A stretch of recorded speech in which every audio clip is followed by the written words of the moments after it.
please ৰাইজ মোক viral কৰি দিয়ক মই ফেমাছ হ'ব বিচাৰিছো মই যি ভিডিঅ' বনাই সেইকাৰণে ভিউজ ল'ব বিচাৰি থাকো এনেদৰে যিসকলে মোক গালি দিয়ে তেওঁলোকক এটা বস্তু দেখাব বিচাৰিছো ৰব অকণমান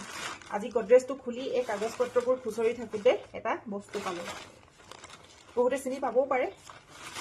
Yes, এইটো গুগল এডচেন্স পিন আৰু এফালে মোৰ নাম আৰু এড্ৰেছ আছে ঠিক আছে 2019 চনৰ পৰা ভিডিঅ' বনাইছো ইউটিউবত কিন্তু বহুতে মোৰ ফেচটো দেখা নাছিল বাৰু পাহিয়াৰ গগৈ কল ৰেকৰ্ডিং বুলি জানে মোৰ মাতটো শুনিছিল আৰু তাৰ পিছৰ পৰা লকডাউনৰ পিছত এইটো পালো মই তাৰ পিছৰ পৰা একেৰাহে পইচা পাই আছিলো ইউটিউবত আৰু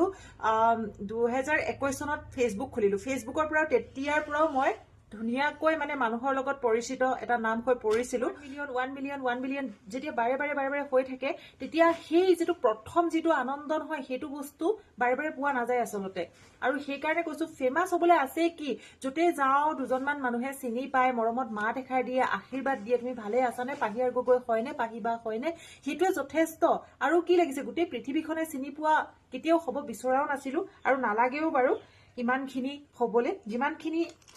আসু বৰ্তমান যিমানখিনিত হেতুৱে যথেষ্ট আসলতে কয় নহয় আঠুৱা চাই ভৰি মেলিবা আমি মানে উচ্চাকাংক্ষা নাৰাখো আমাৰ দৰে সৰু মানুহবোৰ সৰু বস্তুতে সুখী হৈ থাকো আজি যিমান কেইজন মানুহে চিনি পাইছে যথেষ্ট আৰু মই যি পাইছো হেতুতে সন্তুষ্ট থাকো আৰু প্ৰয়োজন নাই তাতকৈ বেছি